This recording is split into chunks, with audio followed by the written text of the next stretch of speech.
The media virus spreading all around. We're a pack of morons stuck here on the ground. They feed us the lies while we just stand by, drowning in the noise as the truth walks by. It's the media violence taking control.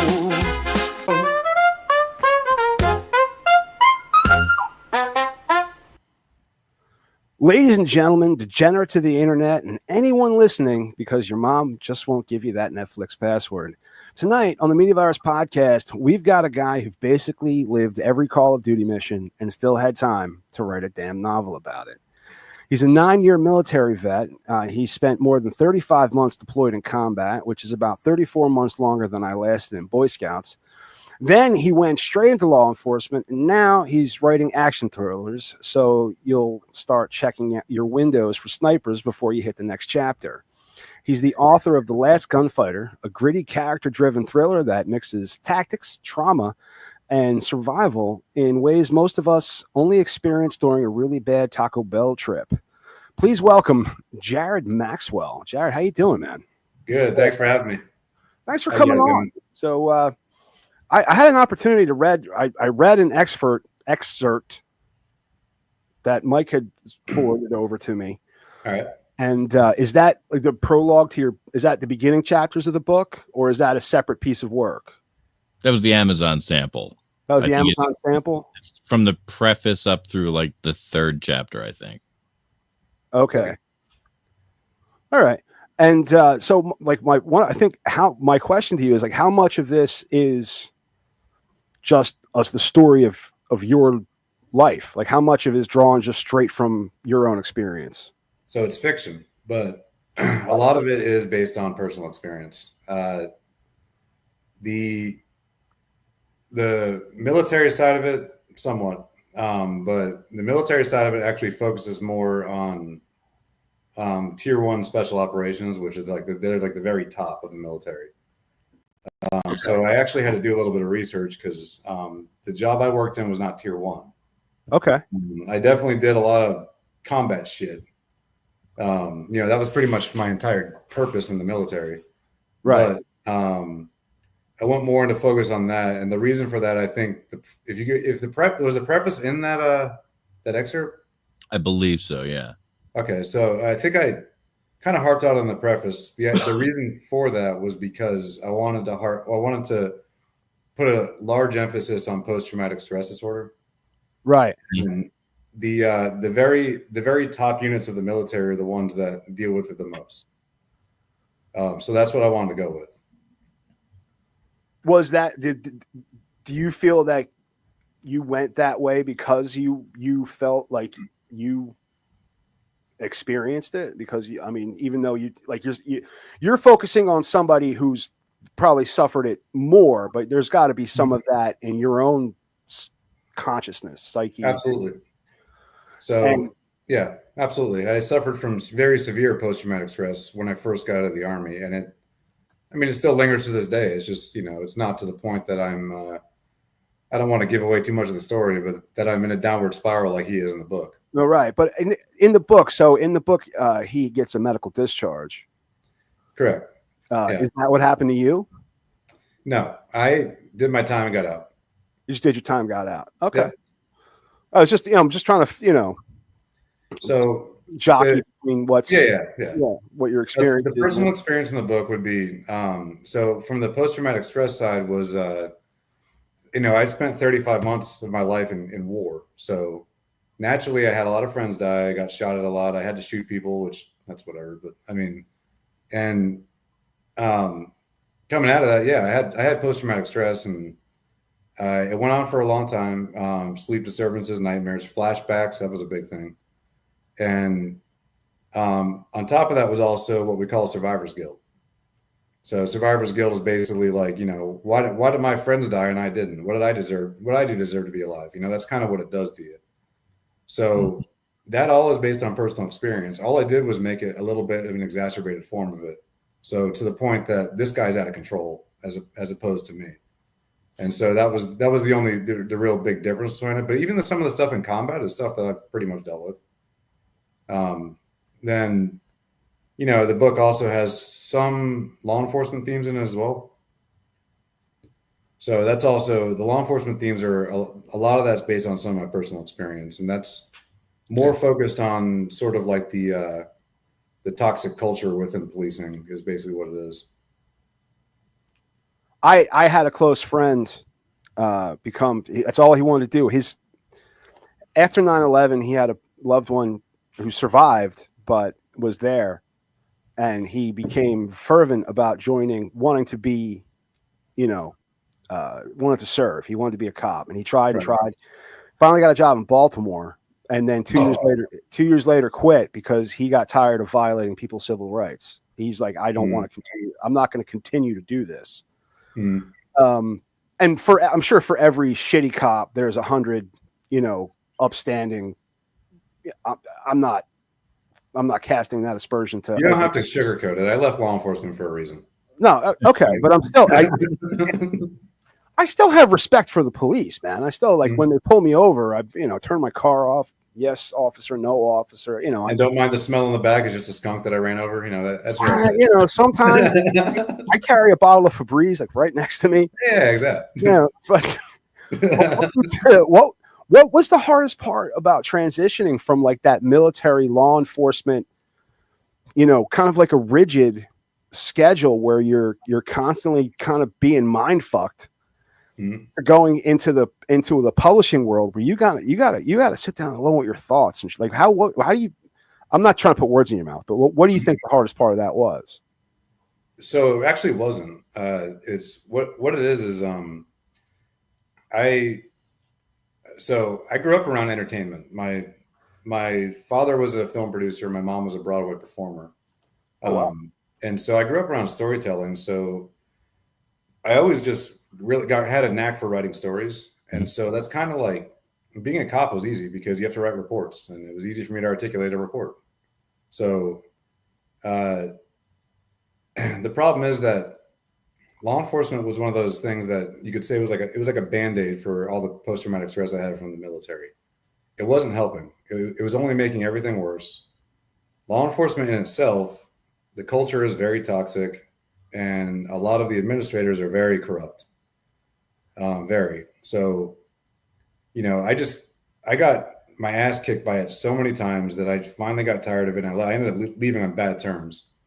And writing was actually like cathartic to me. It was more therapeutic. So, journaling is one thing, but then me being able to tell a story.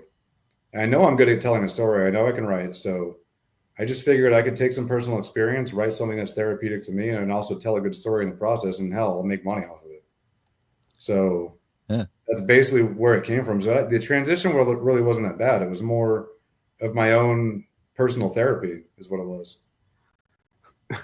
That's funny because I got a question here. It says, do you think writing is a form of therapy for you, or is getting readers to pay for therapy? Very true. So that's but so what do you think is what was more stressful to you, like getting shot at or like waiting for your first Amazon review? That's probably 50-50 right there. I think they're both the same. I mean, just kind of because you want the accolades of of everyone, really. When you write a book, you'd like it to be received well. You'd like it to be and waiting for that first review. We're still waiting. It's been about 5. Now we've gotten some reviews. Well, I was wondering how the reviews would be, but there is something in the literary world that we call it's called an advanced review, or ARC is what they call it, where basically a writer can, like, if you publish a manuscript, right? So while it's in the publishing process, I can decide if my final draft is what my best work would be. So I could get some trusted people and sign them off and hand them the manuscript, and just friends, anyone that has different walks of life that could give me different kinds of opinions. Sure. And I handed a few people the manuscript and said, read this and tell me what you think. So I already knew that it would probably have some pretty good perception because, what I got from like them. your own little focus group. Say again? You basically did your own little focus group. Yeah, kind of. You just went out and found people to read you, and sharing your stories, and that's that was the best way to do it though. So that way, when it came time, now it's published, and now I'm waiting. I think I'm starting to see some reviews come in. Well, it literally just came out though. But if it, my concern about it getting bad reviews wasn't as bad because when I let people read it, they all said they loved it. So I'd say, you get good reviews from, hey man, I think I know with anything that I've been involved, anything I've tried to do in a creative format, I automatically knew I wasn't going to get the support of my friends and family ever. Like what? I was in bands for years. Oh, okay. I was in original bands. I was in cover bands. Like I said, I did internet radio for a while. Okay. I'm a filmmaker. I have an IMDb page. You're a filmmaker? I'm an associate producer on a documentary film about the Kensington, Philadelphia, Kensington High School football team, because in 2012, it was only their second year to ever have a football team. Mm-hmm. And so the idea there was because my kid was on the team, but I was putting out a weekly YouTube series about it. And then the YouTube series got picked up by NFL Films and became a full length feature that we used to raise money. We showed it at Philadelphia used to have an arena football. There used to be a thing called arena football. Yep. Mm-hmm. And they had an arena football league, and they showed it at an arena football game, beforehand to raise money. Right. We raised like $6,000 for the team or whatever. But I have an IMDb page. I think that's pretty cool. But the other people are not IMDb right now. So is it under your name, Matty? It's not under Matty Rockdeath. No, it's under Matthew Sanazac. SANASAC. SANASAC. SANASAC. Okay. Oh yeah. There's two of us. One of them's my son. Yeah, junior and senior. Okay. Yep. So that's awesome. Well, my dad was a producer, so that's my world. Yeah, no, I got a little bit of support from some of my family during that, but my wife now though is very, very supportive. She does the show with me. She's not on the show right now, but she's sitting right next to me. I'm only charging my watch. She's charging her watch. Your mom doesn't even know you play bass, right? She knew I played bass. She heard that shit in the basement. She'd come down banging on the door. Just like that. What'd you do? I bumped the table that I'm connected. My boom is on. So, all right, man. So, since the real deal with tactics, weapons, what's the most ridiculous thing you've seen in movies or TV that just kind of makes you want to throw your remote like a fucking flashbang? Just man, there's a lot of the list is so long. You're trying to fish. I know it is, and I'm not well versed and I see things, so I honestly, in some ways, I wish I didn't have that tactical experience because it's ruined so many movies for me. And some movies are really good. It's just obviously it's not going to be totally accurate, and it just screws it up for me. It's funny. I hear Adam Carolla bitch about that all the time because he's a car guy. He knows cars. Right. So whenever it's a car movie and they fuck up they don't get it right, he just gets angry and starts screaming. He was upset at a Mustang commercial a commercial where these people were driving a 65 Mustang and they had the dust and the front wheels were spinning. Right. Instead of the back wheels. Yeah. And he was like, "That's not how they work." I mean, I'm not a car expert, but I would probably say the same thing. You'd probably pick that up, but the way a lot of this shit's portrayed in movies is just flat out. I mean, I can't expect them to be experts when they're, it depends on who their advisor is, really. I do remember that there's one thing that stands out when you mentioned that, and I don't know why it's this one. It's actually a very small thing, but it is funny. Do you remember the movie? It was called Tears of the Sun. It was like a movie about Navy SEALs in Africa, and they had to rescue a bunch of civilians, and they basically all get killed in the process. It had Bruce Willis. I mean, I feel like I've seen it, maybe on cable. So, and now that was an excellent movie. I mean, it's all fiction, but it was such a well-made movie. And the only thing that got me was like the entire time I'm watching, Bruce Willis has his M4 that he has. The M4s, some of them have enhancements, like they have the optics on top and the lasers and everything. Mm-hmm. His optic was backwards. the entire movie, it was backwards. That's amazing. He wanted to make it harder on himself. Huh? He wanted to make it harder on himself. Yeah, that's what it is. Now I can't see them, so yeah. Like now I can make He's really far away. Yeah, might as well shoot blindfolded. I mean, yeah, definitely a challenge.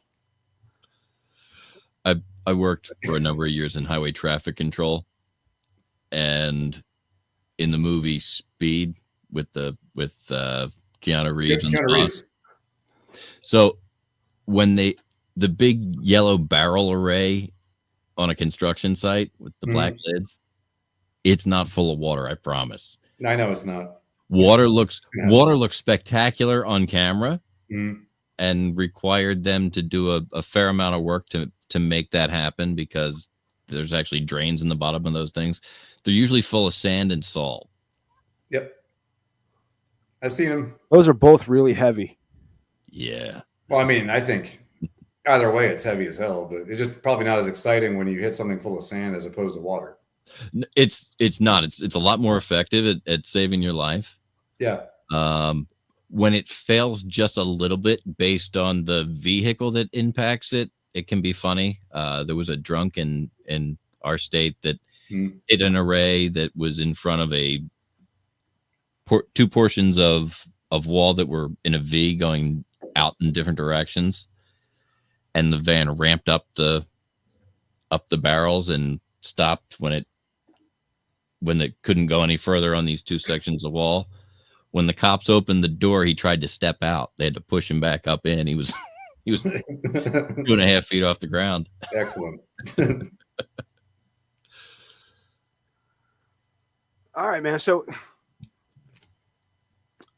what let's say the Last Gunfighter gets optioned. Who's the dream casting? Who, like, in your head, who's the actor that plays, the character? Like, who's who?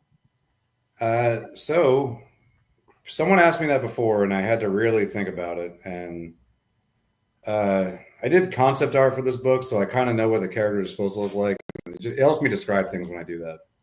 So I think, let me get his name right. The one that looks the most like the lead role in it is Nick Rogers in the book. Would be John Krasinski, I think, from The Office. And he also played like some special ops type thing. Well, I know he was in a special ops movie. I forget what that was called. I forget which one it was. It was 13 Hours. But he was in The Quiet Place. He was really good. That was fucking great good. movie. That was a really good. The only problem is that Nick in the book has the really bright blue eyes, and like that's one of the things that's supposed to stand about the character is because of when he starts going crazy and all you see is those bright blue eyes in your face, it's supposed to be really scary. So I don't think John Krasinski has that. And he would also have to bulk up a lot. So that's all. But I think his face would kind of be similar. It's either that or what's that guy's name? In the new Top Gun, he was Hangman, the guy that played Hangman. What was his name? I didn't see it. I didn't see that either. I can get it for you right now. He's maybe him, and he seems blonde enough to do it.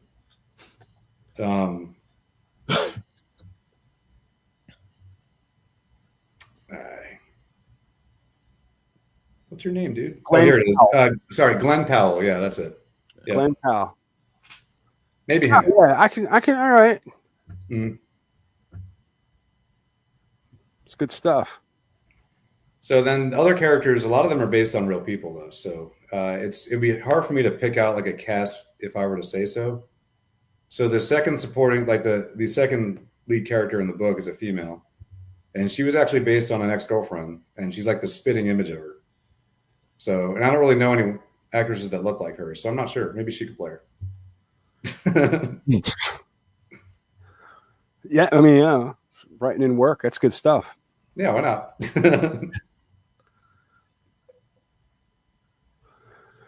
So, sorry, I got lost. Not a problem. I do that sometimes. I can hop in. What advice would you give to aspiring writers who come from high pressure fields like law enforcement or the military? If they want to write afterward? Yeah, just I mean, is it a natural progression? I know you said you had a knack for it all along, but Well, no, it's I mean, there's writing a police report is nothing like creative writing, and in creative writing you make your own grammar rules for one thing. It's it's whatever looks good. It doesn't have to have perfect spelling grammar. That's funny. Matt and I were talking when we first started our tech check tonight, and that's one thing we both said, that your writing was very engaging because it did step outside of the norm. Yep, that's the point. Yeah, creative writing is meant to. I heard one of my professors in college told me that good writing is good rhythm. Mm-hmm. So basically, when you're writing, the paragraphs have to flow together in a rhythm. So you can do a one-word sentence. You can do whatever you want that makes it look good. That's all it is. Mm-hmm. It's not the same as having to be grammatically correct and write an essay or a police report. Yeah. And it's not where you have to make sure you have all the facts straight. You're making something up. So. Not to say some cops don't make stuff up. Sure. Just saying. No, I think that's valid. It's So we're big fans of dark humor here, and I was just kind of wondering, and I asked the policeman this before, and I got a pretty funny answer. So I'm gonna ask you, what's the darkest funny joke you've heard in like the line of duty, whether it's being a cop, whether it's in the military? Like, what's the darkest situation you were in, and the guy that said the funniest fucking thing you've ever heard? There are a few, but as soon as you said that, the one that stands out the most, I really hope he's listening right now. Sergeant Jim Laughlin in the Kissimmee Police Department. This guy was a walking fucking comedian. All right, like everything that he said was funny. Like, it didn't matter what it was. He was just so jaded from the job that I think he didn't care what he said anymore. The guy's been a cop for 25 years, and whatever, I don't care. So I had moved off his squad at one point. I moved over to, he moved to day shift is what it was, and we were doing a shift change, and they said that they had a dead body, and I'm like, all right. So I get there. It's one of these shitbag motels in that area. It's all those outlying Disney areas of the greater Orlando area. They're full of crackheads. It's disgusting. So it's one of those places, and basically the story was that some dude and some chick, they're not really involved with each other, but what they are involved in is heroin or fentanyl. So that brings people together, right? It's like a bonding experience. So so they're both shooting up in there, and then the woman dies. She overdoses. And the man doesn't know what to do with her, so he wrapped her in a bunch of sheets and threw her in the laundry chute. And they were trying to figure out where the body is, and they found her in the giant bucket full of dirty laundry. So I asked, I got there, Jim Laughlin was there, and basically he had a perimeter set up, and he said, hey, he's like, I just need you to sit here and make sure the media doesn't come in and start taking pictures. I'm like, okay, I'll keep the media back. And I was like, what about the body? And I was like, is it a stinker? And he goes, no, she's laundered.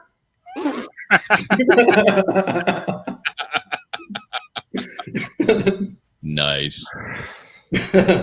That question never fucking disappoints, man. Never. So you're in Florida. What are the what's the legal state of cannabis in Florida? Do you know?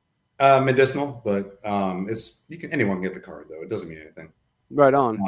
Yeah, have you used cannabis to treat PTSD? Me personally, so every now and then I'll take a couple hits. Like now that I'm out of law enforcement, I'm allowed to, but I'm not really. I never really liked it that much. Okay. So it doesn't do much for me, honestly. What I do like is like if like the kava bars, they have like kratom and stuff like that. Yeah. So that stuff ain't bad. I think that's more relaxing to me than cannabis. I don't know why, but maybe it's because it's smoking and it makes my heart race. I don't know. So could be. Yeah. One of the reasons I asked was I go to one shop and I get this stuff that is owned, like they produce it, but it's all ex special forces dudes, and it's like it is common, and they make this shit for basically for PTSD. Like they make it for them and then they sell it. Yep, and it's true. It's true. So it's becoming more common. It's it's common, and the laws. I just thought maybe you because we have a sponsor. I don't know if you've. One of the things that was exciting, we were talking, Mike, before you joined us. We were talking, and Jared actually did research before he reached out to us. Oh, he knew what he was getting into. That's fantastic. It really is. You know what I mean? So I'm impressed. He listened to it and then said, "I want to talk to those guys." So it definitely sounded entertaining to me. Do appreciate that, man. Thank you. So, I mean, I'm kind of out of questions. Oh, really? Okay. I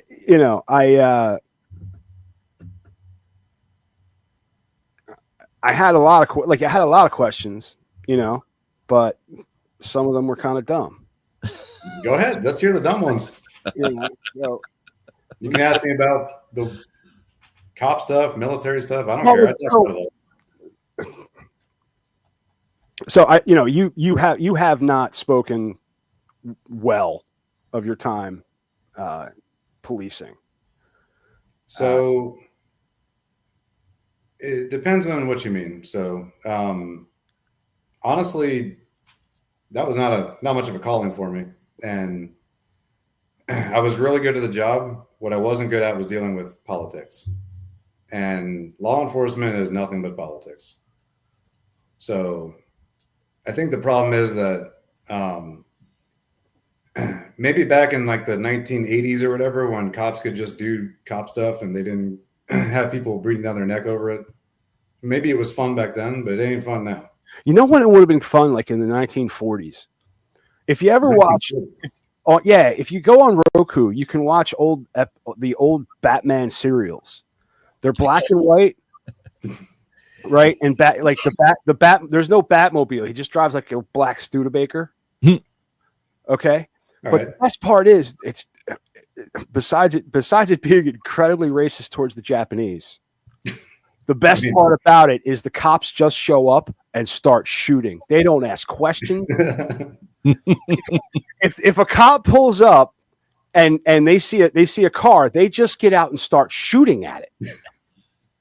Maybe they learned a lesson with Bonnie and Clyde. They're like, we just got to dump rounds at this point. Just accuracy through volume. Just keep pumping them down range. It's something. Have you ever seen that car in the Smithsonian? What, the Bonnie and Clyde car? Yes, it's astonishing. It's astonishing. Yeah, it looks like Swiss cheese. I've seen pictures of it. I haven't seen it in person.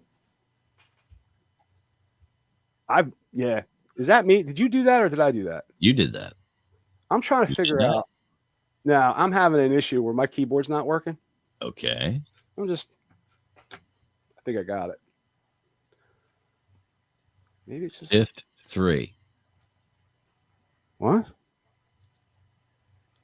Group layout. Oh. What were you saying about the Bonnie and Clyde car? It's astonishing, the holes in it. It's just the amount of holes. Yeah. Now, I have seen pictures of it, just not in person. But I mean, I do know that thing, they lit it up. They did not spare a bullet one. Nope. They had them. Might as well use them. Guys, you signed them out. Right? You want to sign these all back in? Come on, man. It's a lot of paperwork. Did cops even do paperwork back then? No, probably not. I don't. Who knows? You could shit out of somebody and release them back. Dude, you could just go toss an Irishman around. You could do whatever you wanted. Yeah, basically. Hey, buddy, you're driving around drunk. I'm going to have my partner drive your car. You ride with me. We're going to your house. Drunk driving used to be a thing. See, I remember I was watching the videos of people getting upset when they were passing drunk driving laws. Back in the 70s and 80s. Oh, yeah, I remember that. I work 11, 12 hours a day. You're telling me I can't have 1-2 beers on the way home? I fucking agree with them. I mean, hey, you're going to make me wear my fucking seatbelt, dude? Who the fuck are you? You want me to get started on fucking housing codes? I'll get started on fucking housing codes. You used to be able to build a house out of fucking buffalo shit. Raise a family in it. Try that today. You brought up on show. Where are you getting all this buffalo shit? There was a lot of buffalo back then. Mm. There isn't as much now. Sure. You'd have to maybe use cows. Fair enough. I mean, you wouldn't want to use people. That's no. I mean, best case scenario, you don't build your house out of turds. Well, just saying. I mean, but who says that's the best case scenario? We should be able to live like our forefathers lived, man. Yeah, like you saw mud huts and shit, right? And some of that mud had shit in it. So, I mean, technically, like you could say, some of them were building their house out of crap. But was it like I guess it was just a culture shock. Just you did. Like, what was your first, like, being, dude? Like, you went to, did you graduate college before or after? Like, what's your timeline? Like, you were born in Florida, you went to school. I was actually born in New York. You're born in New York. Yeah, but my parents, we moved down to Florida when I was really young because my dad was bringing the entertainment industry down to Orlando because of the up and coming Universal Studios and all that. Right on. Back in the 80s. So. So that was the reason we moved down. So no, I'm pretty much native Floridian, but yeah, I was born in New York. But and you went to public school, private school? No, public school. I was a little shit when I was in school. I was a troublemaker. What made you decide to join the military? So basically, being from New York, what happens in my senior year of high school? 9/11. So. Okay. At the time, it was kind of the thing to do, really. It was, you're graduating high school, class of 2002. It's like you're going in the military so you can go fight wars. Right. You got to go, you got to go dehumanize the enemy and try to, wrap your mind around that at the age of fucking 18. Yeah. I mean, the thing is, the whole dehumanizing thing isn't really, like, I can tell you right now, like, when someone is trying to kill you, when they're shooting at you and you shoot them, you don't feel it. You don't give a shit. You're just like, oh, thank God I survived. That's all you care about. Yeah. I mean, that's the way it always was. Killed. Yeah. Now friends of ours getting killed, that's what sucked. But having to kill other people, I mean, unless you kill an innocent person, which does happen, sometimes by accident or whatever, but I didn't really have to experience that really. So yeah, it wasn't really that, but no, yeah, I graduated in 2002 and I was already in the late entry program for the Army because that was just, everyone was joining at the time. Mm-hmm.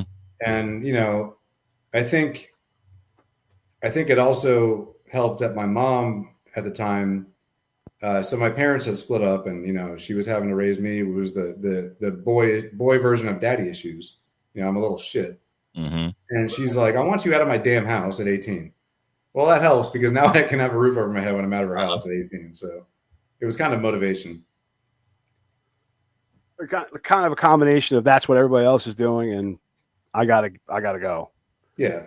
It's also, I mean, it's if you're an American and there's something like that happens, then it was just like the culture. It's like you want to be a good American and you want to go serve your country, right? So that's basically what it was. That's what the motivation was. So, yeah. Then Army was 9 years total. My first deployment that was in Iraq.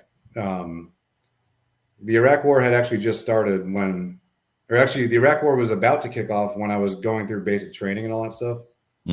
So the talk was like, oh, don't worry about Afghanistan. It's going to be Iraq. And I'm like, why are we going to Iraq? I thought we were fighting terrorists. Weapons of mass destruction.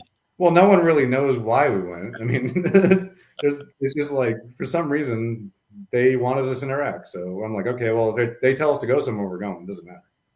So, and now it's funny because, I was in 2002. I was 26. I was diabetic, so joining the military was out. Yeah. My second kid was just born, and I had some very strong opinions about the way things should be, and now we're getting all of this information. Oh, we have information at our fingertips nowadays, and but we're getting it's just getting fed to us. Like and sometimes picking out what's true and picking out what's not. But I was listening to something and like Kuwait was like fucking side drilling to get to Iraq's oil. No, who knew that? That wasn't explained to me. You know what I mean? Like nobody goes, hey, well, Iraq's pissed because of this. They're just like, Iraq's invading Kuwait. That was Desert Storm. I was a kid at that point. So was I, and I remember it. But then we're just that was just a grudge. See how confused I get? That was just a grudge between W and Saddam Hussein. Oh, that was that's what everyone pretty much said. And we completely looking back, it was probably the worst fucking thing. No, between George W. Bush and Hillary Clinton, we completely destabilized the Middle East and Africa. I mean, we ruined everything. Yep. Yeah. And, so it's just, here's the thing, and I'm sure you go through this too. Like you've been alive for several decades and you've been paying attention, and you've had to go off and fight some politician's war. Yep. For multiple administrations, if you were in for 9 years. 2, yeah, under Bush and then Obama. So, everything that we're getting fed, I don't believe in anything anymore. I don't believe in any institution. I have no faith at all in the government, in any stretch. Same here, and that's why when people start talking politics, I'm like, I don't give a shit. I don't have a side. I don't believe in any of it. And I think that's kind of where I'm at. Is we've been bombarded with so much bullshit, and then found out that all these things that we were bombarded with to believe have just been, just fabrications in someone's head, or I agree. For another reason that didn't make sense, and. So, it's... No, I have a general sense of misanthropy about the world too, so it's like, I just figure I can do my own thing. I don't care about politics. I don't follow any of it. I think it's all stupid, so. I got you. What, dude, if you could go back to yourself at 18 and have a conversation with him, what do you think that you would tell him Do you think that do you think you would continue on the same path, or would you try to change course? Probably not law enforcement, but I would still probably do the military, because aside from having to go to war, it was more like the most. I learned so much in the military. I learned how to, be on my own and take care of myself. I learned how to survive, fight. I mean, so much that really just made me a man was coming out of that lifestyle. So, I mean, you did say that, like, going in, you were a little shit. I was, and then you wound up being a fucking cop. So I mean, I can show you. I can tell you why I was a little shit. I'm sorry. I can tell you what got me straight from being a little shit was when I was in basic training. This guy's name was Drill Sergeant John Price was his name, right? This motherfucker. I had a feeling it was a DI. Huh? I said I had a feeling it was a DI. Oh, absolutely. I mean, so I'm a punk kid, right? And the first time I see this son of a bitch, he wasn't too tall. He was probably maybe right at 6 feet, or maybe 5'11" or so. But he had, under that round brown freaking campaign hat he's wearing, he's got the these aviator sunglasses, right? And he's like this black dude from Louisiana, and he had this mean scowl. He looked like a bulldog, right? And when that dude as soon as he locks onto you, all you see is the reflection of yourself in those glasses. And you're like, and that was the scariest thing in the world to me. I thought he was going to rip my fucking head off at one point. What do you think you're doing, Private? And that's how he talked. He's very deep voice. Just, God, the frog voice. It's interesting. I remember seeing an interview with Arlie Ermy, and he was talking about being able to turn that on and off. Yep. And how fortunate he felt that he could, because there were guys he knew that he couldn't, that they'd go home and they were like that at home. And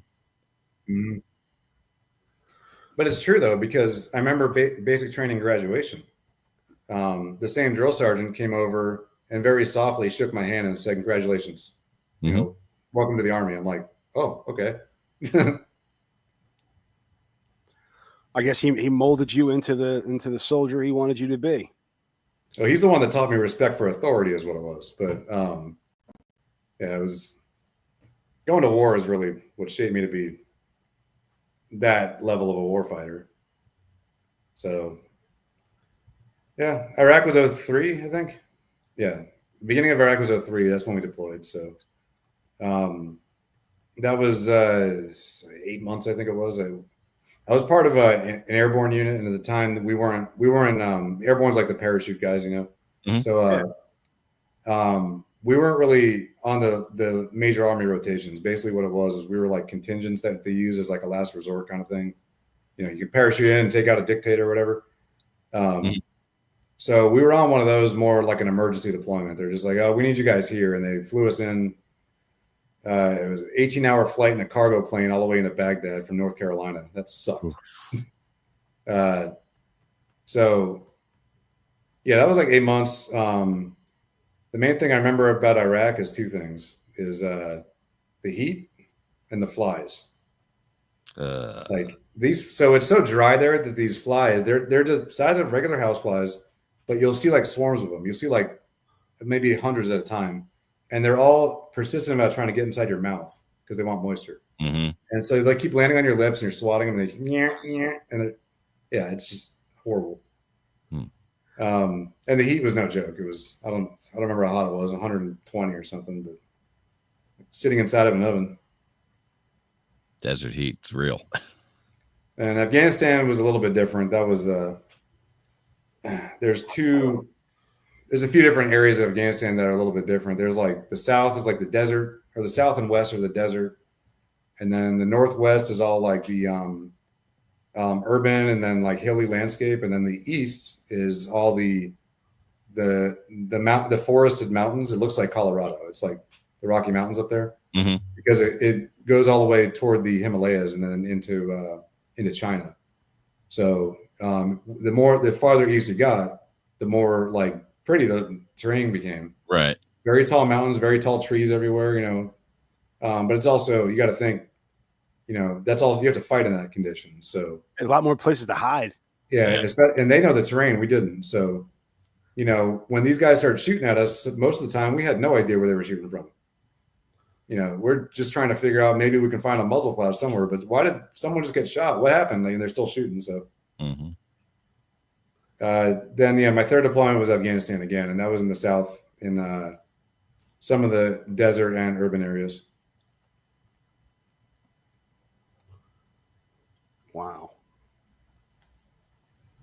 Did you have to do any urban combat? Yeah. Oh, yeah. A lot. That's got to be terrifying.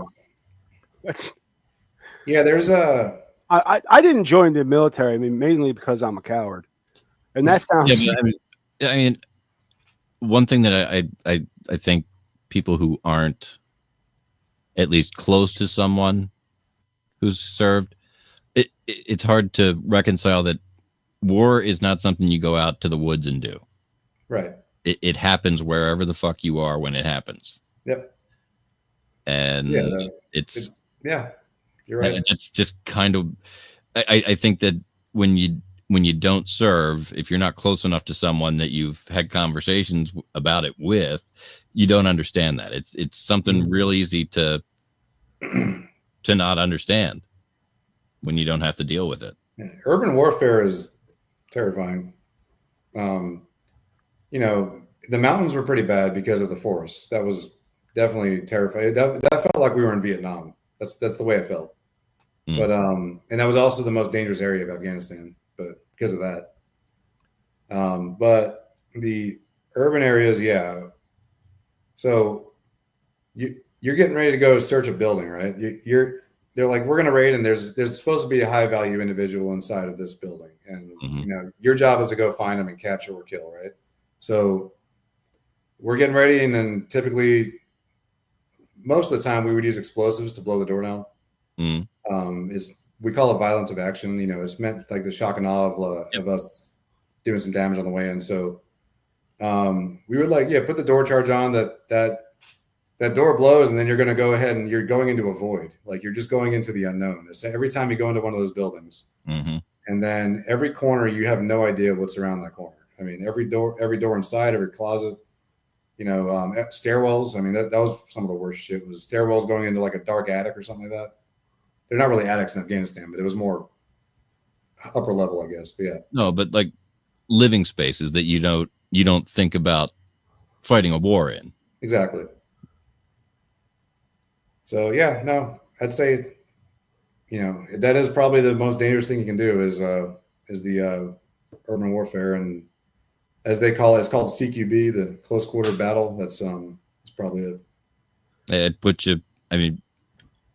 It puts you very close to one another. Yep. You end up in the same building, and then, So I can tell you, even in the mountains though, was because of how thick that vegetation was. I remember this one patrol we were on, and I'm going to tell someone else's war story this time because it's kind of funny. But we had two separate sniper elements, right? I was on one sniper team on one ridge, and a few of my buddies were on another ridge, and they separated into what they call a small kill team is what it's called, SKT. Where basically you have like just a few different elements that are combined with the sniper team. So they separated real quick because I think they were going down for like a resupply. They were going to go down and try and find a cache they had of some MREs or whatever they left behind. And so they're walking down, and then there's like these trails that are going down. It's very thick. It's all these the holly and spruce trees just everywhere. So as they go clear some of the woods, I guess there were some Taliban guys about the same size element that were going to do the same thing. They were going to go to their cache too. And so they're just strolling down, and then next thing you know, they run into each other, and then like everyone pauses for a second, looks at each other, and he just said it was this like sudden, like everyone stares at him, goes, and then, oh shit. And then they all raise their weapons, and they're literally less than 10 feet away from each other and just dumping rounds. Oh. So, wow. Yeah. Well, I guess you made it out to tell the story, so it's. He did. He actually, that was that was actually the first time he shot somebody. He killed a guy that was carrying an RPG launcher. He shot him 6 times, I think. With an RPG? Well, I mean, he shot him with the rifle, but the guy was carrying yeah. I mean, I don't know. You could shoot an RPG 6 times. It's maybe not fast. And maybe not at the same dude. Yeah, I got turned around.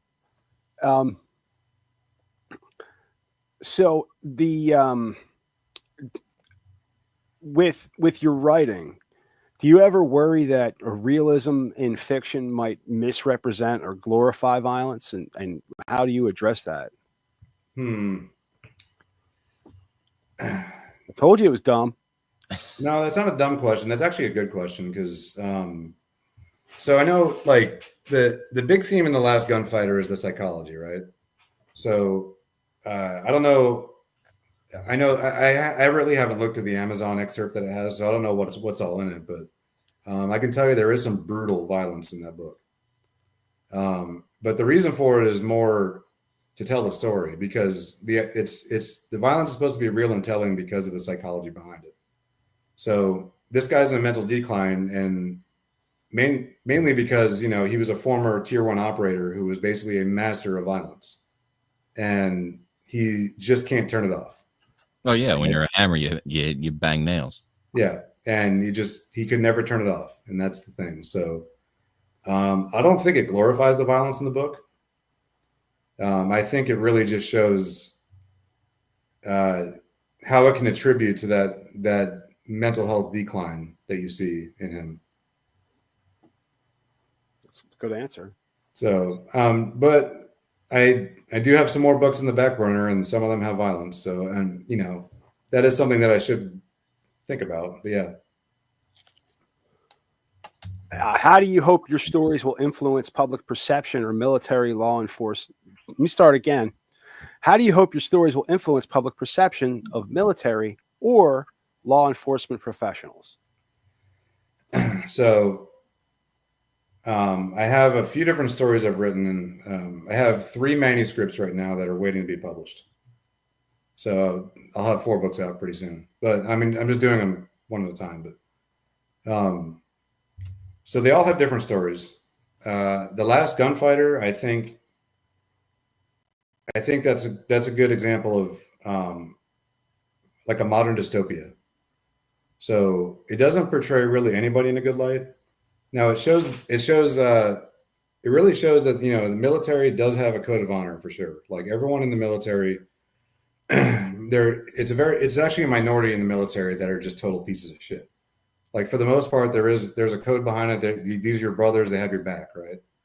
So, I think it'll show that, but it also shows how rough that job is, especially when you go into something as high of a level as this guy did, where there's unforgiving. Your friend just got killed. Well, we have another mission, so get your shit together and we're going. You did research for that? What did you wind up? Did you wind up talking to people, or what type of information was available to you? So I served I served hand in hand with the special operations community at one point. So I knew a lot of guys that were in Army Rangers, Green Berets, some guys that were some of the tier 1 elements. So I had to kind of do some research by talking to them, and then having them, I did a little bit of training with them to get the idea of how they handled like CQB and things like that a little bit different from us. So that was the big thing. And then also some of it, I just had to get online and look at some like podcasts where they interview a guy that maybe had someone that was in like the Battle of Mogadishu or something like that. Some guys that have more of that high level stuff behind them. Mm-hmm. That would kind of give me a little more insight as to what the culture is like in it as well. Because I mean, when it comes to tactics, yeah, I know tactics. I know shooting. I know fighting. Martial arts. Like when it comes to all that stuff, I can definitely articulate it. You can put your hands on any additional information that you need on the technical side. It's the human side that you need to write. It's human side, but it's also what they call TTPs. So tactics, techniques, and procedures. So every unit has different TTPs. When you go into a tier 1 unit, they are very secretive about their TTPs. So that was information that I kind of had to extract a little bit so I could understand. Like, so if I write this portion of the book, would this be realistic? And they say, hell no. And then I have to rewrite it, right? Right. You know, could this actually happen? And then, you know, so is this how you guys do things? You know, things like that. But I mean, if I wanted to just go all out with guns and blowing up stuff, I mean, yeah, I could do that for sure. Yeah. Just want to go more into detail is all. No, absolutely. No, that's what makes your writing engaging is working that detail in without beating it in. The prologue was in that. It's there when you need it, but it's not. It doesn't become overly technical. It doesn't.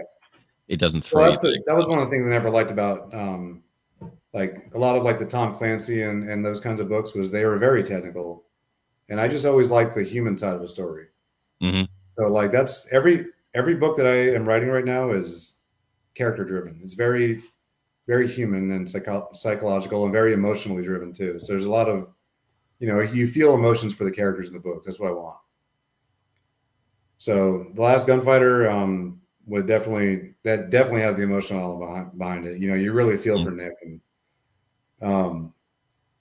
now, when it comes to the public perception, the law enforcement side, I think it's not saying that law enforcement is bad and cops are bad. It's showing just what it's really like to be in that job, right? Mm-hmm. Where you have, you know, basically what we always said. So we say there's 3 types of cops, right? Okay. You have the slugs, the goons, and the snakes. All right. So Okay. the slugs are the guys that want to, they go into law enforcement just because they're like, it's a paycheck, and they want to sit under a tree the whole time or do the bare minimum, which usually, for the most part, a lot of those guys just end up going into traffic units so they can write tickets because you don't have to think. You know, traffic law is the easiest thing in the world. It's black and white. Yeah. Right. Yeah, then you set the gun when it beeps, you go pull somebody over. Yeah, exactly. So those are the slugs. Then you have the goons, right? Those are the minority of law enforcement, unfortunately. And I wish it wasn't like this, but those are the guys that you want. Those are the guys that most people on the street that I dealt with said like they wanted cops to be more aggressive like that. Those are the guys that just want to fight crime. They're the old school crime fighters. They want to go out and find drugs and guns and get like, you know, criminals off the street, you know? Mm-hmm. So proactive work and, you know, and then you have, you know, the next one up would be these snakes. The snakes go into law enforcement and they usually start off as the slug, right? But what they realize is like, you know, all I want to do is, you know, what's a better paycheck? I want to get promoted. And so what they'll do to get promoted is backstab and throw people under the bus. And that's all it is. Like there is so much of it. It's insane. So most of the guys that, especially the like the police chiefs and sheriffs, a lot of the ones that want to be TV personalities, they always want to be on the news. Mm-hmm. Those are the worst of them. Those are the absolute worst of them. They don't give a shit about the people they're protecting. They don't. No, they don't give a shit about you. I promise. They care about their career and their image, right? So yeah, it's a career politician basically. But those are basically the 3 types of cops, right? And I didn't want to go too far into detail because I didn't want to seem like it was just bashing law enforcement, right? Because you see in the book that there are a lot of good cops, right? And then you see that there are some pieces of shit. And then you see that there's like, you know, the captain that doesn't know what the hell he's talking about and he just wants to run his mouth, you know, things like that, right? Mm-hmm. So all it is, it's just very true to life. And I think if someone reads it, I don't think it would turn them off to being a cop or military at all. I think it would just show them, yeah, this is what it's like. And, you know, and if it's like, well, I can handle that, you know, or I want to change things. I want to do better. And yeah, I want to be a goon, right? I want to go out there and be a goon. So, you know, it's not all perfect. You know, right. Life is life. Yeah, it's true. So, I mean, yeah, that's pretty much it. So, yeah, I wouldn't say it's negative toward either way, if you ask me. But I do think that as a whole, it kind of shows, it does show the worst sides of everything. So it does show some of the worst sides of being in law enforcement. It shows some of the worst sides of society and like what law enforcement kind of deals with. And then it shows some of the tough parts of being working in military special operations. If that answers the question, I don't know. Oh, that did answer absolutely answer the question. Now I did just finish one of my manuscripts that is a little bit different. It shows more of it's almost all about law enforcement, and it shows really the good cops versus the bad cops is what it is. Okay. And it's a deep dive into law enforcement corruption is what it is. So it shows you like how corrupt administrators really can be and how it screws over the really good cops out there, the ones that are just, it's their purpose in life is to do this job, right? So so that one's in the works. I'm just deciding which one I'm going to publish next. I'm deciding what sequence I want to go in. Well, I can't wait. I'm definitely, I don't read, dude. And I started reading and I was like, it was, and when I say I don't read, like I'm not illiterate, but I just don't enjoy reading. You know what I mean? Well, and I got engrossed and I just kept reading it. And then it was, got to the end of that and I was like, oh, well, okay. And I enjoyed it, thoroughly. I looked and looked and looked for any program that would fucking read it to me. Oh, you can get them. I know, but I just didn't. I have one. They have AI programs. But Jared, check this out, man. We have another show that we do after this one. It's called C Block. I'll send you the link if you want to come hang out with us. We're just gonna go through some stupid fucking news stories and shit. If you want to hang out. Oh, like just for talking smack and stuff. That sounds fun. All right, man. I'll send you. I'm gonna shoot you the link. All right. And let's let Mike finish up. What's that? I'll get us out of here. Just remind you that Big Patty's not in yet, but Pete's sitting there, and I feel bad for him. Okay. All right. Well, we'll tell everybody that tonight's B Block was brought to you by Botana Organics, 3650 Silverside Road in Tallyville. Premium hemp, local vibes. We'll see you in the C Block right after this.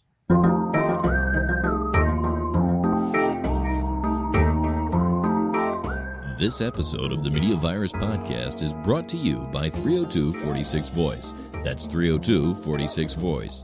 If you want my voice on your project, dial 302-46 Voice today. Don't forget to check out our sister show on the Media Virus Podcast Network, Stepmoms Without Children. Join Ricky Rockdeff as she takes a deep dive into the fascinating people she meets and thinks that you should meet too. Find Stepmoms Without Children at themediavirus.com, Spotify, Apple Podcasts, or wherever you get your fine podcasts. Special thanks to mysportsreports.com and delawaresports.com, delivering regional sports coverage straight to your devices via stream and podcast. Learn more at mysportsreports.com and delawaresports.com. If you wish to sponsor the Media Virus Podcast, email your contact information to pml@themediavirus.com with the subject line sponsor, or leave us a message at 646-VIRUS-01. On behalf of the infection team and our feckless leader, Maddie Rockdeff, I'm the Reverend Professor Mike Latoris, coming to you live high atop Uncle Butch Studios, with one hand firmly on the pulse and the other clawing for a shred of sanity. This has been the Media Virus Podcast. We'll be back next week. Find us at themediavirus.com, on social media, or download us now from your favorite podcast platform.